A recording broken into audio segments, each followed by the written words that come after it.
Hello and welcome to another mystery pattern. So we have some fresh patterns here. If you're new to the channel, my son goes through all of my patterns, which I have still lots, like probably easily 2,000 patterns. And he cuts out all of the titles. He blacks out anything that could give away what the pattern is, removes the photos, but he keeps them for us at the end. And I simply, without context, follow the layout of the pattern to unveil what it is. So there you go. We have some fresh patterns. Be sure to check out my full playlist of past mystery patterns. Let's go. Oh, also just a noted, all of these patterns this time are all from the Victorian era, nothing from the 1900s. So we're going to be hanging out in the old school days with these. All right, here we go.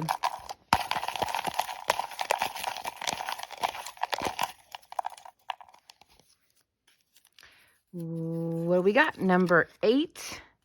That's upside down. Okay, 7. Oh, I see 8 right here.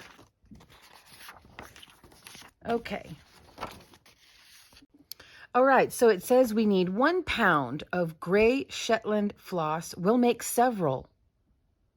Are we making... Oh, this is from 1879, and it offers no picture this time. This will make several. Maybe we're making squares for a blanket or a coverlet.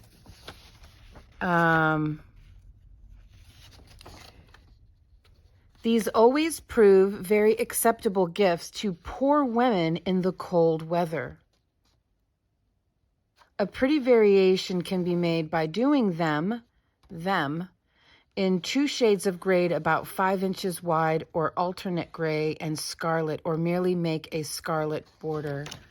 Oh, something for the hats, mittens, something for poor women in the cold. Let's just get right into it.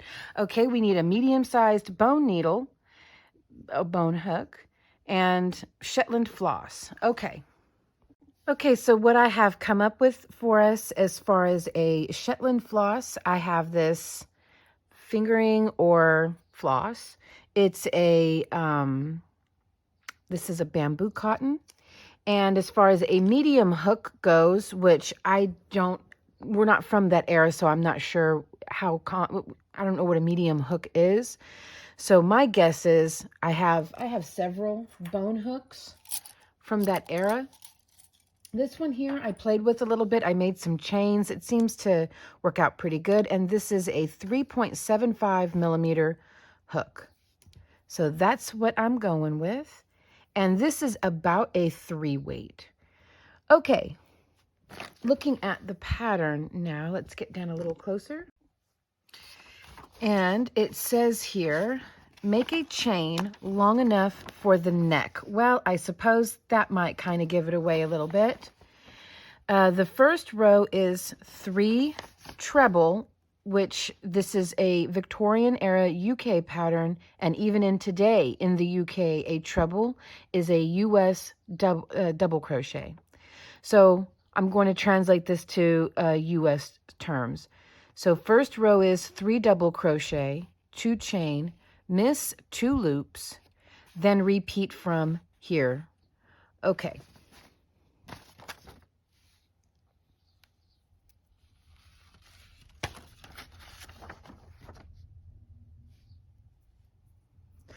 So let's start with a chain long enough for the neck. I suppose he had to leave that part uncovered. I think we can probably guess what it is now. So I'm going to go ahead and make several chains and put it around my neck. See how that goes, how many chains it is. Okay, so for me, 65 inches is very, very comfortable. It doesn't choke around my neck. I have a pretty good gap at the front. Okay, so then it said all right, 3 treble, 2 chain, miss 2 loops, so 3 treble, and I am ending on an odd number, so we'll see how that works out in the end. But if we're working in every 3rd stitch, you may want to end on an odd number. Okay, 1, 2, 3, And in the fourth stitch down, let's see, 1, 2, 3, I'll work, should I work 2 double crochet? Making the first, yeah, maybe. We'll see how that works out. I'll work 2 double crochet for our first. These look like Van Dyke. I believe these are going to be Van Dyke stitches. It looks like it's probably going to be a Van Dyke stitch. I'm guessing shawl, which, if you're new to the channel, a Van Dyke stitch is what we used to call granny stitch, is what we have now, like the granny square stitch. Skip 2 chains and work another Van Dyke stitch, which was a term used throughout most of the Victorian era. I would say probably around this time they stopped using the term. Now, I only say that because of the multitude of patterns that I have from the Victorian era. I don't really see the term Van Dyke stitch used so much in the 1880s, but definitely not in the 1870s. And this is 1879. Chain 2. I will say this much. My yarn is splitting a bit. I probably should have known that grabbing a bamboo cotton, it is probably the splittiest of the splitty yarns ever made. But it feels so wonderful. So I am experiencing a bit of yarn splittage. Okay, so it looks like we'll be making these Van Dyke stitches with 2 chains and skipping 2 chains between each stitch. Okay, so I will be back when I get down to the end of this first row.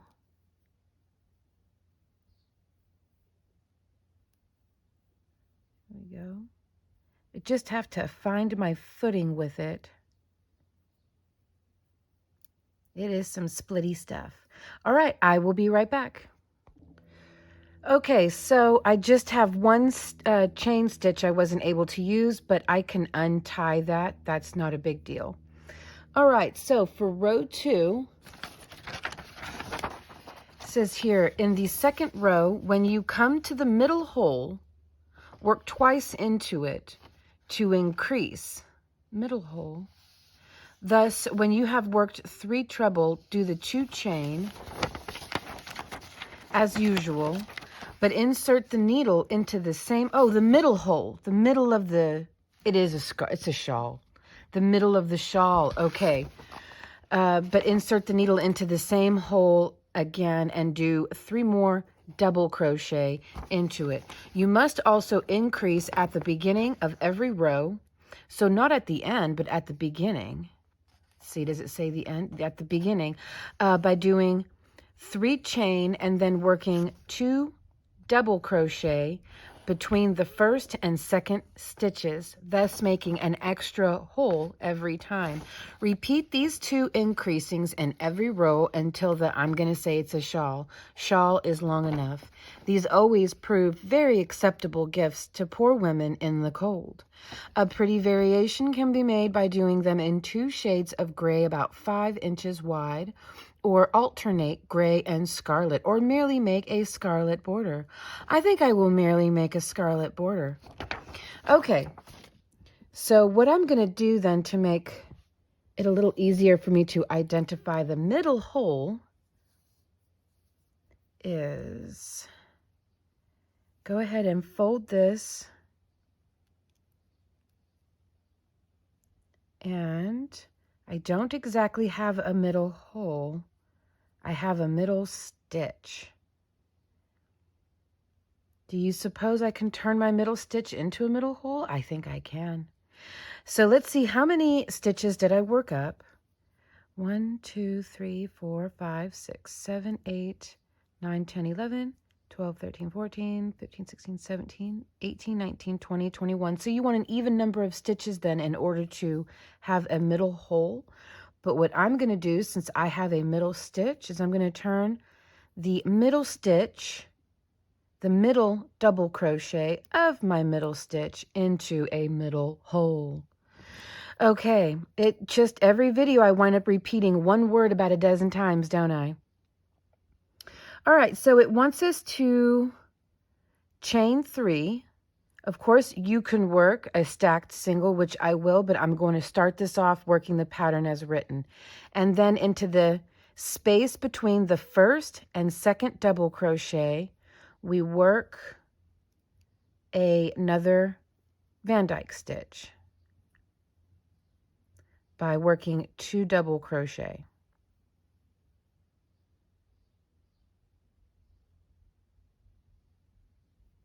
Then chain 2 and into the space, work the Van Dyke stitch, just like you would a granny square.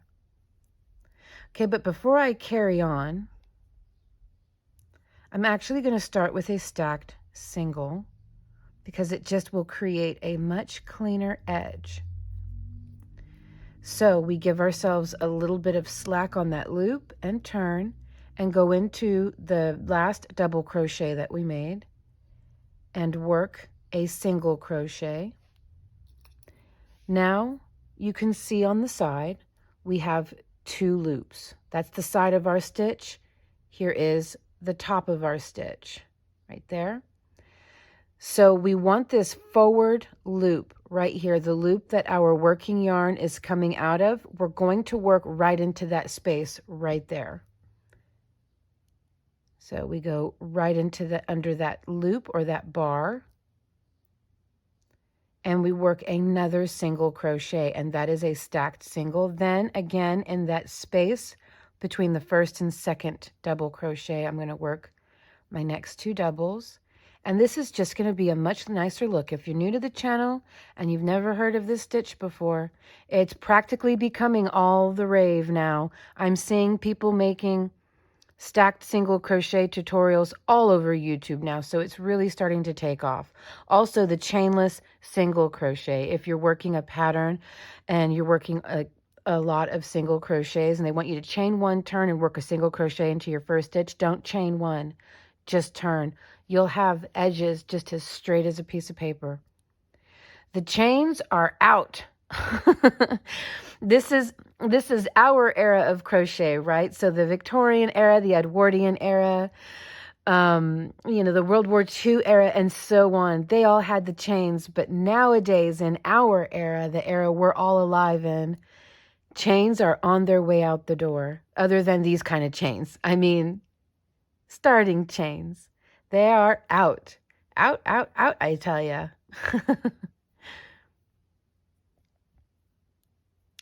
Okay, so I'm going to work a Van Dyke stitch separated by chain 2.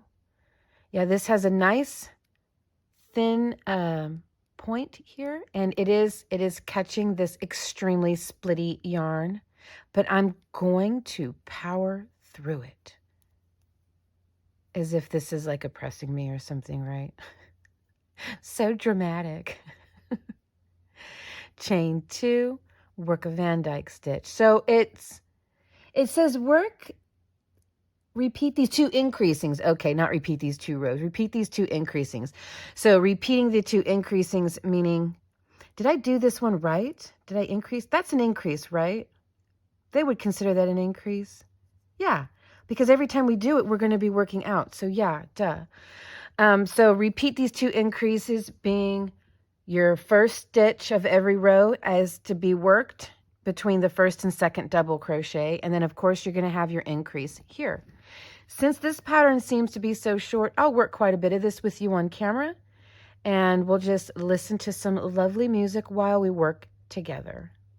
While working our late Victorian era, somewhat late Victorian era pattern, while using a Victorian era bone hook. Why not? Let's just really get immersed in it today. So I'm going to work my way over to the center there. But if you do wind up with a center stitch like I did, it's not the end of the world. We're just going to turn that center stitch into the hole that it had called for.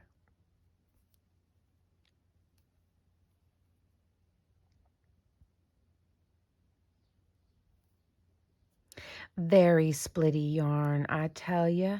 I tell ya, I tell ya.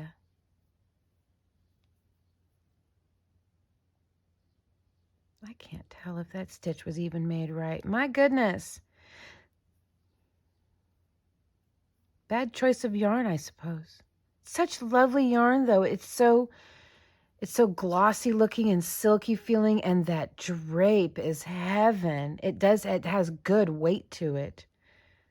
So it's almost like it is kind of annoying to work with it. Not kind of, it is annoying to work with. But at the end of the day, the results are so stunning. And you think to yourself, do I sacrifice my peace for a beautiful garment? In some instances, I would say, yeah, it's totally worth it.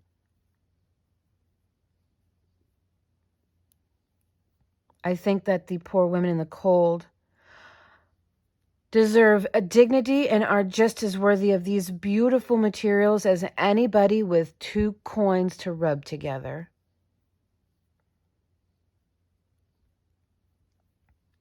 Okay, so for the point, I'm going to chain 2, and in that middle double crochet, I will work my increase of 3 double crochet, chain 2, 3 double crochet.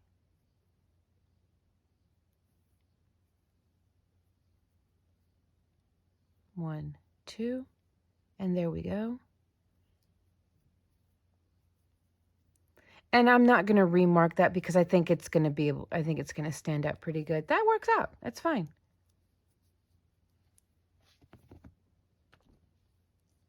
Then we just chain 2 and carry on about our business, going back down the other way.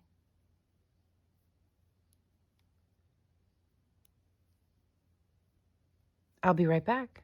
Okay, so now that I'm at the end of the row, I'm just going to do... It doesn't really say how to end it, does it? It says to increase at the beginning of each row. So what do I do? Do I just end with a double crochet on the end? Like that? But then, no, because I would need...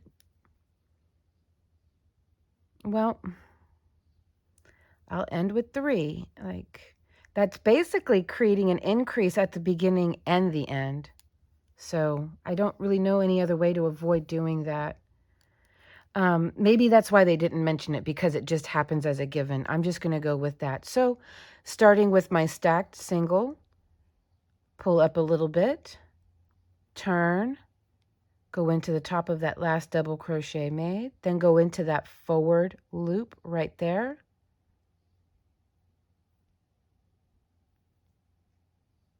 There we go. And then in between the first and second double crochet, work 2 more doubles.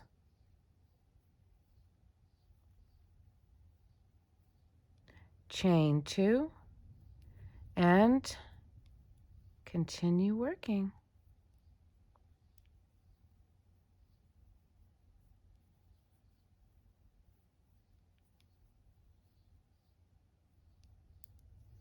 Yeah, that seems like it's going to create an increase. I kind of wish it had a picture now so that at the end I can look at it and go, yeah, it's supposed to have. I mean, it's going to create a border, but it's also going to create an increase at the beginning and end of every row, which is, I don't know, maybe that's intended. Maybe it's intended. I'm just going to keep going. It's really, I don't know any other way. Because every row in the pattern, every row has to start by working a Van Dyke stitch between the first and second double crochet. In order to accomplish that, you have to end with a Van Dyke stitch. So maybe it's just a given. Okay, here we go. Let's make some shawls for the poor.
Okay, well, I ran out of my blue thread, so I went ahead and bordered it as it said here, or merely make a scarlet border. So I merely made a scarlet border.